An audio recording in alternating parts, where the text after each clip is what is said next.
Məhəmməd Mahir, Kürçay sahilində yaşayıram. 40 ildən artıqdır balıqçılıqla məşğulam.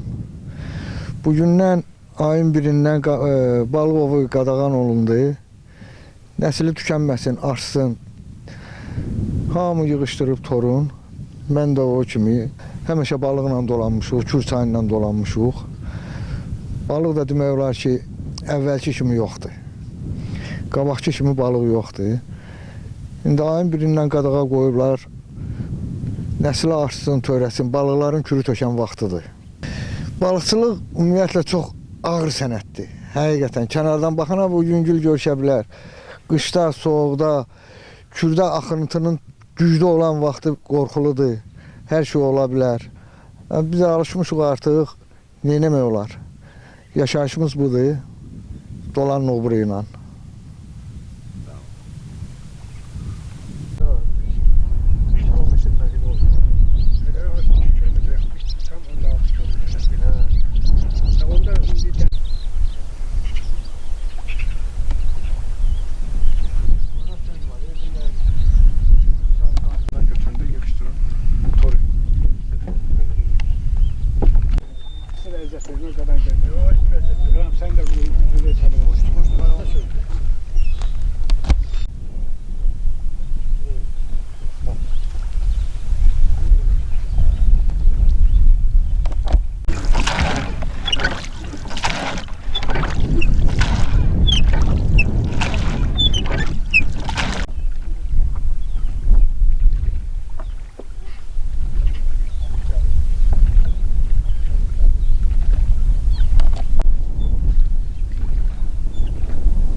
Biraz qabağa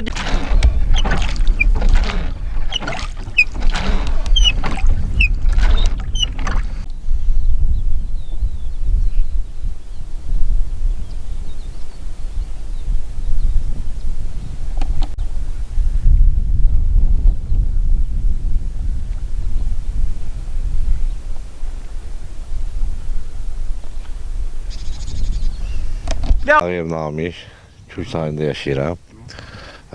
Bugündən ayın aprelin 1-idir. Kürçayında adında bağlandı. Balıqlar kür tökmək üçün. Ona görə də hamı yığışdırır, tökür bizdə olar kimi. İşte heyvan qarağına məşğul olacaq. Neçə ildir belə balıqçılıqla məşğul olursunuz? Hardasa bir 40 ildir. 40 ildir bu balıqla məşğulam. Nə deyim, yəni ki, bizimki balıqçılıqda nə deyə bilərəm, yəni. Ailən bununla dolandırır? Bəli, bununla dolandırırıq. Balıqçı olan vaxtında bununla dolandırırıq. Özümüz dolandırırıq, bununla bitəririk. İndi bundan sonra görə indi işlə, güclə, heyvan qaradan da ayıracaq. Çox olub. Hələ balıq hələ kükürdə doldur, qabaqlar idi o balıq. İndi balıq yox. Zəifdir, çox zəifçilikdir.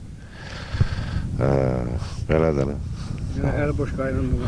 Çox olub, əli boş, o qədər qayıdmışıq ki. Əziyyət çox, balıqçılıq da əziyyətdir hamısı. Əlin ayağın suyun içində, sabahın içində.